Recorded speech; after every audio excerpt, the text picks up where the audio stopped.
And welcome back, everybody, to the BaseLINE podcast. I'm your host, BenLine Newman.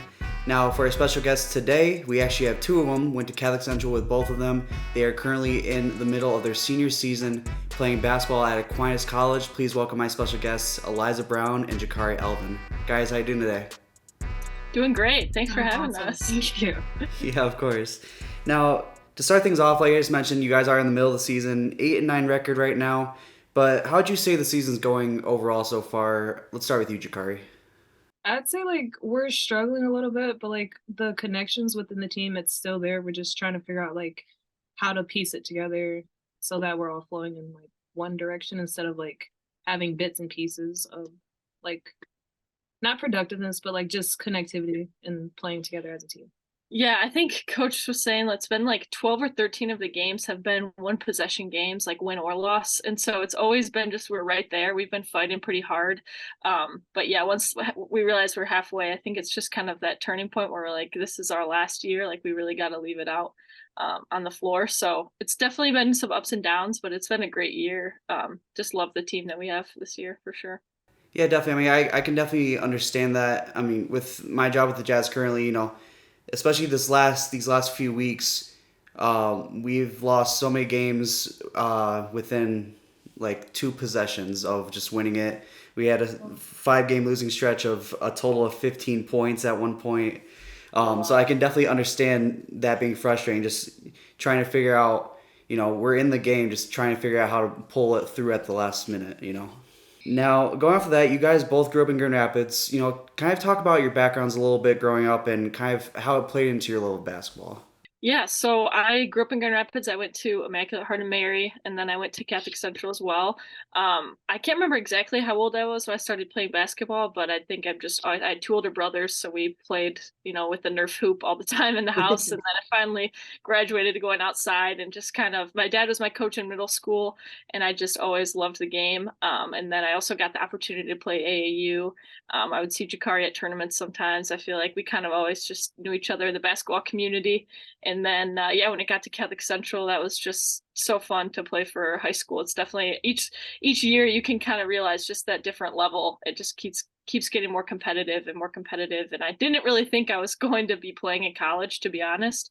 But I really loved Aquinas, and then the coach reached out, and I just got that opportunity, and I'm so thankful that I did. I've been playing since I was, I want to say at least 5, and I would say I could see the differences between the levels, like Eliza said, just actually with having my dad as a coach and an older brother who also played basketball, I would just be around them outside because I was the youngest child, had nothing really to do. And then getting to high school, it was more of an eye-opening experience because it was more competitive, and you were playing against people who could be 3 years older than you or vice versa. And then coming to Aquinas, at first, just after I graduated, I was supposed to be strictly track, but I still had that kind of passion for basketball. So I came here because they gave me the opportunity to be able to do both, which I am grateful for. No, that's really amazing to hear. I actually didn't know that. That's really cool. And going off of that too, what really was it about basketball that you guys enjoyed so much? I also played volleyball quite a bit too, and that was just pretty fun. It felt a little, I don't know, just kind of light and I guess I never played in college, but basketball, there's just something about just so competitive. I could just get that itch out of me, getting on the court and everything. Yeah, I don't know about you. I would say for me, it's more of I like having a team oriented type of competition type of thing. So for track, it's more individualized, and yes, there is a team, but I don't really feel a connection with people unless it's my running event. But as for basketball, just collectively as a team, we all want the same goal, and just helping other people out on the floor, picking them up, and that type of ordeal. Yeah, for sure. I can definitely understand that. Now, growing up as well, or, even up to this point right now, who are some of your favorite basketball players to watch growing up, whether that be NBA or WNBA? Yeah, I used to get like the little Sports Illustrated for kids, and there was one time there was a poster of Diana Taurasi in the middle, and I ripped that out right away. She was in my room for years, I think. So I mean, she still is the best, one of my favorite players. She's still killing it. Yeah, she's definitely my number one. I'd say for females, I was more, while she was in college, Skylar Diggins type Mhm. of person. Also Diana Taurasi. And then for men's, well, NBA, I'd say Kobe Bryant was always, that's just because that's who my dad was and, you know, the same mentality. So, Yeah, definitely. I don't know if you guys can see. I have a Kobe Bryant book over there. I mean, Kobe was absolutely amazing to watch. For WNBA, I mean, I've always honestly, I wish she was still playing. I know she's doing a lot like within the community and things like that. But I've always been a huge Maya Moore fan. Um, she hasn't played since like 2018, but I used to love watching her. I She, know. She has a book coming out too, because she's been doing a lot of cool stuff. So I definitely want to read hers. That's coming out. no, it's great what she's doing. I want her back on the court at the same time. Now, like we mentioned, you guys did grow up in Grand Rapids, and all of us being Catholic Central grads. But JaKarri, you mentioned track and field, and Eliza, you did mention playing volleyball for a little bit. But what other sports did you maybe play in high school or even before? And kind of what was it really? Just kind of diving a little bit more into it. Like, why was basketball kind of the more important sport in your guys' eyes? I didn't, those were the only two. Well, actually, I played soccer when I was younger, but I did not like it because I kept getting kicked in the shins. But again, basketball, just because that's just what I grew up around, like with my brother and my dad. And so it kind of just became like a fun sport to me and something I enjoyed to get things off my. Yeah, I definitely played soccer when I was really, really little. I was never a big fan, to be honest. I think they're probably in the Y or something. And Same. then definitely played softball for a little bit. I was on a all boys baseball team with one other girl one time. I still love baseball. I love watching it. But that was fun. But I was pretty little, and then I did track when I was in high school, mostly because my brother was doing it. So he was a senior and I was a freshman. So we kind of got to be on the same team. But I was mostly just there to help JaKarri get better. We would do some drills and stuff. But so that was kind of fun to be on the same team with her as well. But I was not amazing or anything. But volleyball, again, that was a really one of my bigger sports too, in middle school and high school. But I, especially with soccer, like it was just way too much long distance running. I didn't like that. Yeah. I'd say I'd definitely be more of a sprinter. Yeah, exactly. I think that was another reason as well. But yeah, more of the team aspect too. It's just something about basketball. Just it's very fast paced. And one of my favorite things about basketball, like when you have the closer games, you definitely dive into the more smaller details, the mistakes that you do. But basketball is a game of mistakes. So it's like something you did in the first quarter, you can just you can keep getting another chance to make it better. It's very, you get a lot of chances. Yeah, for sure. Now, I don't know, exactly where you guys were recruited out of high school. And Eliza, I know you kind of touched us on this a little bit, so we will start with you on it. But what made you guys really decide to stay in Grand Rapids and play for Aquinas over, maybe other potential schools? Yeah, I kept trying to tell myself to choose the school first, and then if I'm able to play basketball, that's great opportunity. I actually was looking at Benedictine in Illinois. That was Division 3, so they weren't allowed to give that scholarship because of that Division 3. But so that was one of the other schools I was thinking of, and then after I looked at Aquinas, I was definitely against going to it because it was so close, and I've grown up here so long. And I was kind of in denial. But then once I, got the real tour and I met some of the team and I met the coaches and everything, it just I couldn't pass it up, couldn't pass up the opportunity, and to stay in Grand Rapids. And I lived on campus and everything, so I still got the college experience. And I'm so glad that I chose here for sure. Yeah. What about you, JaKarri? I'd say for me, starting my junior year of high school, I was looking for schools that just mainly were focused on track. Mm-hmm. And then once senior year, I made my decision that I still wanted to play basketball. So I was looking at Indiana Tech first, actually. So glad I did not go there. But Arrival. it's a rival school. But again, it was just me looking for a school that allowed me to do like both track and basketball. And I actually ended up here based off the fact that they the coaches for basketball didn't really feel like confident in me being able to do both sports at the same time. And then this school just gave me the opportunity. Plus, when I was young, well, 18, yeah, that is So young, long ago. so long ago. But just me like not really being comfortable being away from my family or whatever as such. So I decided to stay with the closest school that gave me the opportunity to do both. Yeah, for sure. And touching back on the high school too for just a little bit, talk about both of your guys' times at Catholic Central and how you think it really kind of helped prepare you to play in college. Sorry. You definitely had a different like track. Like Yeah. you were varsity freshman, right? Yeah, varsity So freshman. you definitely had the high pace. So I guess just me playing with like the older class. There was like four not super seniors, but like they were already committed to D1. So like just playing with them and like having to learn how like things are going to be once I get to their grade. I guess that helped me, and I was able to apply it once I got here as a freshman. Right, because I'm sure it was pretty nice to be able to play alongside Sophia Kierzinski and Kira Bustle like pretty early on. I'm sure they try to help teach you a lot too. Yeah, I think my freshman year I was on JV, so I didn't know the girls as much. So that was definitely a little bit to kind of transition there, but that was a very fun year. And then a JV again, and then obviously junior and senior year I got to be on varsity, and there was definitely there was different coach junior and senior year. And then I didn't even get to play JaKarri junior year, so that was kind of yeah, you were just focusing on track. But then senior year, we got the opportunity to be coached by Colleen.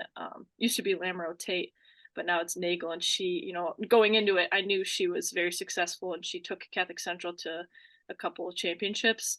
And it was definitely intimidating, but she really cared for her team, and she was so fun to play for. And she actually has a relationship with she knows the coach here at Aquinas, so that's kind of why I got recruited there. So. I was gonna say the similarity between them two. It was it's crazy. So just the transition between both coaches, it was like having the same person. Yeah, so. They're very similar for sure. That's great. No, that's great that the transition over was definitely easy. I mean, I know it can be really hard to switch schools into a brand new system and learn all these different things that you weren't previously taught by the other coach. But that's great that you were able to find such an easy transition between CC and Aquinas. Yeah, you kind of just got to go with it. Like, there's a lot of different concepts. Like, you'd think basketball is just played, the same, but I feel like I tell the freshmen now, I'm like, you just keep doing what you're doing. Like, for defense, especially, our coach is very defensively driven. Yeah. And I said, I'm still trying to figure some things out myself, and I'm a senior, so you won't figure it out your freshman year. I'm not going to lie. You got to just keep going. For sure. Now, going off that, JaKarri, you did just mention a little bit ago, just kind of how you want to stay relatively close to your family and everything like that when going to college. And, I have met your dad. He was very supportive when I was doing Cougar Ball radio back in high school, and I was broadcasting your guys' and the men's varsity team as well. But, for both of you guys, staying close in Grand Rapids, playing for Aquinas, how great is it to really be able to have that support of your family, any time you step on that court at Aquinas? I would say it just makes it a lot easier knowing that they can come to games and be there to support like after game talks or like just helping you along while you're on the court playing. Being that like some people who are out of state for colleges don't necessarily have that opportunity just because of the distance. I actually find that very helpful, even though it's stressful sometimes. But I was gonna say, yes, it's helpful. Yeah, it can be good and bad, but it's definitely very positive. And even my parents, like their friends want to come, like people they know from Catholic Central, or parents that have watched me in high school. They know that we're playing just right at Aquinas, so they like to come to the games too. It's great. Yeah, absolutely. And going off that as well, just since we all did grow up in Grand Rapids, just kind of following that, how does it really feel just to be able to keep representing Grand Rapids every time you're on that floor? Yeah, that's definitely a cool feeling. Especially because not everybody on the team is from Grand Rapids. It's kind of interesting, like especially when you're freshmen, like people don't know exactly where you're from, so they'll kind of ask about the area. And now I feel like I'm seeing Grand Rapids kind of in a whole new light as a college student, and with that extra freedom. And it's especially because the Grand Rapids is really growing right now too. It's been really cool. I'd just say, just like you said, representing like where we're from, being that we have the opportunity to stay in our hometown and like basically just show like what we can do, or like that. I don't know how I'm trying to go with this, but just showing that like people from your area can also do the same thing that you're doing, and just being able to showcase that on the floor.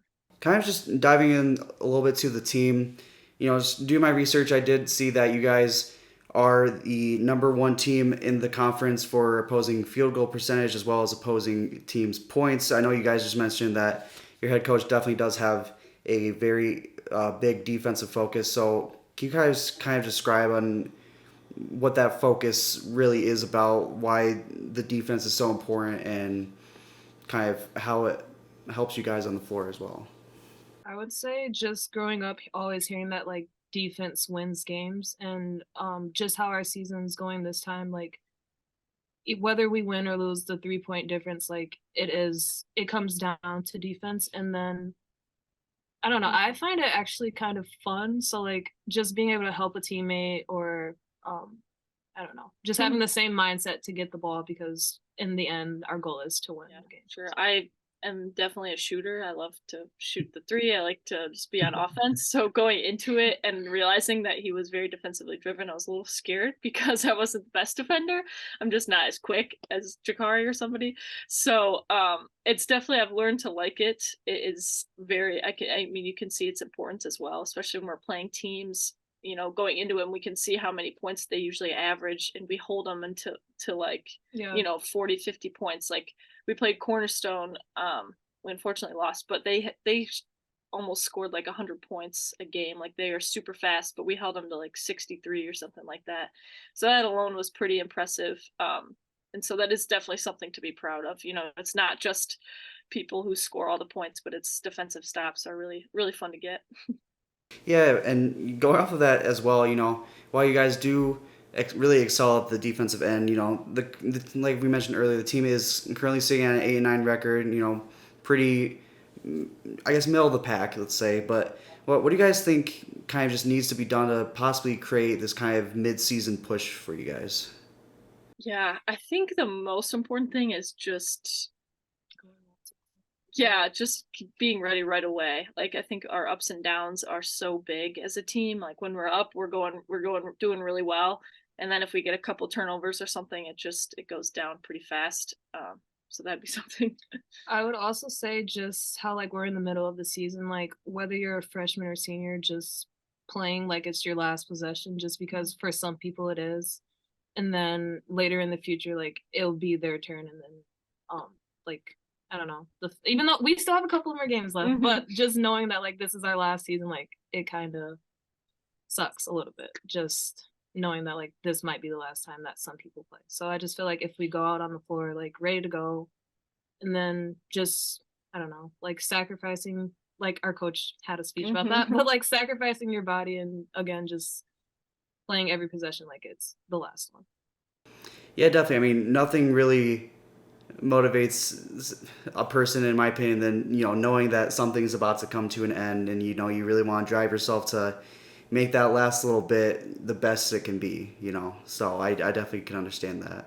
Yeah, and it's kind of interesting because we've been playing a lot of the times we're going 5 in and 5 out, like platooning, it's calling it. But we've been playing like almost 15 girls. Like a lot of different people are playing, and you don't see that a lot in some other teams. So we're trying to, when you're in there, just play as hard as you can, try to run the floor, and that's what we need to really focus on. No, that's awesome. I've never heard of that ever. So that's really cool to hear. Now, going off of that, every basketball player kind of has their own style that they like to play in. JaKarri, we're gonna start with you, but how would you describe your playing style? Um, Fast, sometimes too fast for my my own good. Yeah. Like I will have opportunities where like the layup is there, but I'm just going too fast and can't control myself. So like I could say that's my biggest issue, but just how it can be beneficial to me is like I can get past a defender and then like find an open teammate. I'm more of a I like to look for other teammates before I score for myself. So I'd say just being quicker than the person, like the defender. Yeah, JaKarri's feet are too fast for her. My hands are too fast for me. So if I'm shooting the ball, my feet are like never set, but my hands are ready. But I would say I do kind of like some structure. I'm not gonna lie. It's a little like when we're just doing motion offense. I know a lot of people like that, but I like just kind of getting set up into that and just going through different things and trying to take our time to pass the ball, not rush too much. And then, once you make that extra pass, there's always something open. You guys have opposing playing styles. What's going on?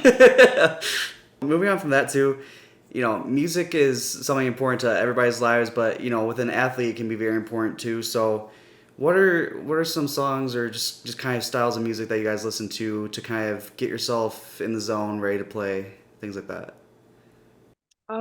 I don't necessarily have any songs, but just for basketball, I guess something upbeat or whatever would be my type of like sound or song that I'd like to listen to get ready. So yeah. That's kind of funny you said that because Coach Colleen in high school, before every game, we would be in a locker room and somebody would get a speaker and she would play "Lose Yourself" by Eminem. And every time she would be like screaming over it, like telling us things we need to focus on for the game. And ever since she's done that, like that game, that song, like I will start getting hype every time. Like she got you pumped up for the game with "Lose Yourself" by Eminem. But yeah. That's amazing. That's how I felt. I guess my senior year, the first year we had the stadium for football, and their intro song was "Till I Collapse" by Eminem, and since then, anytime I play that song, oh man, it's I get pumped. Yeah, we should bring that to Aquinas. Yeah, we need to do that. Now, go off of that too. I've asked this question to the majority of my guests I've had in this podcast, but I kind of like seeing these different athletes' perspectives. But when you are in a game, like, what are some things that go through your head? I think just next play, like especially if I make a mistake, I'm just like, shake it off. Definitely hearing coach, like try not to dwell on it too much. I definitely listen to our teammates, the bench. I try not to listen to outside of that for sure. Yeah, I'd agree with her. I listen to the coach to like a certain extent. Like I hear you, but I tend to like beat myself up sometimes. So like I try not to think about what happened. So like I move on to the next play. And then honestly, I just try to think about like having confidence the whole time. Like whether I miss a shot or whatever, like I know that I can do something else to just help somebody else out if it's not going my way. So I try to not like necessarily think about like what's happening to me internally, but like just next play and move on. Yeah, definitely. And actually, that brings up a good question that I never really thought of. Eliza, you just mentioned, kind of trying to tune out the crowd and everything like that. I've always been curious about that and how you're capable of just being able to tune out that crowd and just, keep your head in the game. Because especially, pro games, they get, thousands and thousands of people coming in to the stadium all chirping, if you're the away team. So how do you guys really just stay focused and kind of tune that sound out? Yeah, that is definitely, I mean, our games, we don't have thousands, unfortunately, but maybe a couple. Right. sometimes that can be the downside of having people like, that are at the game. I try not to, remember where they're sitting or try to look at people like my dad or something saying something. But I think just really, especially because basketball is so fast, I feel like I just don't barely have time for that too. So I just try to just focus, where's the ball? Where do I need to be? Just trying to focus on that. Just drowning it out. I actually have my dad, like he literally will move wherever we're shooting at or whatever. So like I have him talking to me during the games. I do like most times tell him to stop just because I know that like this is my last year. I'm going to play how like I play. Mm-hmm. I'm not like purposely messing up. So like just even if it's not him, like just any other fan or opposing fan in the crowd. Like Mm-hmm. I'm doing what I know that I can do, so like I try not to let it like really get to me. Mm-hmm. Now kind of going off of that as well, I've also asked this question to a lot of my female guests I've had on, but I feel like it's a very important topic because, it's no secret that, men's athletics gets a lot more coverage than women's. But in your opinion, why should there be more coverage of women's sports? I think it's well, no, we can't do the dunking and stuff like that, but it's actually I just say it's interesting to watch just as well because there are other things that like I don't know. But like I said, besides the dunking and stuff, we can do the similar things that the guys can do, and I just feel like I don't know.